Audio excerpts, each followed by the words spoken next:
Okay, so now that we know what Firebase Auth is and some of its benefits, the next question is how do we add it to a React application? Well, in order to answer this question, what we're going to do is we're going to create a new application from scratch, and we're going to see how to install Firebase, how to set it up, how to create the login pages that are necessary, and that's about it. So let's get started. We're going to generate our project by saying npx create React app. We're going to call this project Firebase Auth Basics, and we're going to add the use npm flag because we want to use npm as our package manager instead of yarn. You don't have to do that, but that's going to be my preference here. So let's hit enter, and that will generate a React project for us.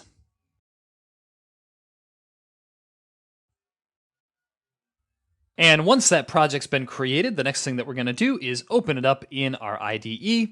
What I'm going to do is just say cd Firebase Auth Basics, and going to open that up in Visual Studio Code. And there we have it. So what we're going to do first is we're going to create the pages of our application. And really right now we're just going to have two main pages. We're going to have the login page. Okay, this is just going to be fairly straightforward. It's going to have a text box for putting in the user's email and one for entering in their password and a button that will let them log in. And we're also going to have a home page, which is just going to display some basic information about the user, right? So it'll display things like their email, their user ID, etc. And we'll see how to add some other stuff to this a little later on. But the main point of what we're going to be doing here, after we've created these two pages, is we're going to see how to make it so that only authenticated users can access the home page, and only users who are not authenticated, right, users that need to log in, can access this login page. So in other words, we're going to see how to specify routes that users can only access when authed or unauthed. So in order to get started with that, let's create a new folder called Pages, which is going to contain all of the pages for our application. And inside here, we're going to create our login page.js, and we're going to create our homepage.js. And just as a side note, one thing that always kind of confuses me and throws me for a loop is the casing behind login. Now the difference here, the difference between log in with a capital I and login with a lowercase I, is that log in, this is supposed to be a verb, linguistically speaking, and this is supposed to be a noun. So essentially, so in other words, when we say login page up here at the top, we could really choose either, right? We could either say this is the page that allows users to log in as a verb, or we could say this is just the page where the login happens. So anyway, I just wanted to point that out because you might see that throughout this course, I end up using these interchangeably, and it can definitely cause a few typos and a few errors when you end up capitalizing an I and you say, you know, login page instead of login page with a lowercase I, etc. Stupid thing, but I just wanted to point that out. Anyway, let's get started creating our pages here. Each one of these is going to be fairly straightforward. For the login page, what we're going to do is we're just going to say import use state from React. We're going to be using this for our text inputs, right? The email and password text inputs. And then we're going to export our page by saying export const login page. Again, we're using a lowercase I. If you want to use a capital I, be my guest. And it's not going to take any props. It's just going to basically return some JSX. Okay, we're going to put this all inside a React fragment. Okay, and then we're going to have an h1 heading where we say login. And under that, we're going to have an input. The placeholder for this input will be enter your email. And then we're going to have a value, which will be a state variable, and we'll also have onChange, which will be a state variable. We'll come back to those in just a minute here. Now, underneath that, the next thing we're going to do is have another input, which is going to be a password input. So we'll want to add type equals password to this so that it, doesn't display the letters. It'll just show those little dots instead. And for this one, we're going to have the placeholder say enter your password, and we'll have a state variable for that one as well. Now below these inputs, we're just going to have a button, which when clicked, we'll say on click, is going to basically call a special login function that we'll define up here. So we'll just say const log in. And here's a case where we end up using this as a verb because this is actually telling our component to log in. We're specifying it as an action. Again, stupid thing. Don't worry too much about it, but I just wanted to point out why there's that case difference there. Anyway, that's going to be called when this button is clicked. We're going to say log in.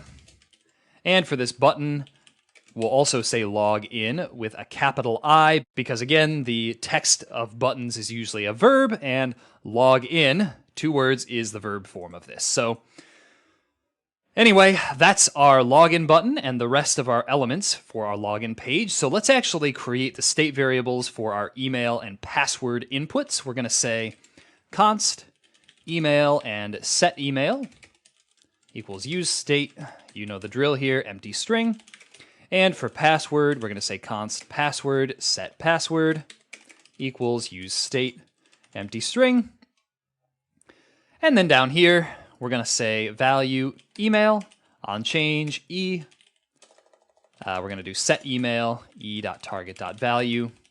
Same thing here for our password input. Value is going to be equal to password, and on change is going to be set password to e.target.value. Pretty straightforward React form stuff. So the next thing that we're going to do, well, right now, what I'll do is I'm just going to do something that you probably don't want to do in production. We're going to just display the email and password when the user clicks that button, just to make sure that we have everything hooked up correctly. We're just going to say alert, and we're going to say email, and password.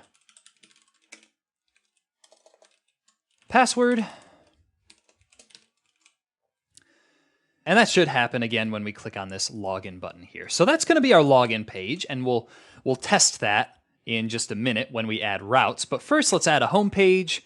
For now, it's going to be super simple. We're just going to say export const homepage equals. It's not going to take any props, and it's just going to say return, and we'll just have an H1 heading here that says home. Okay, so pretty straightforward stuff. The next thing we're going to do is actually add routes for each of these pages.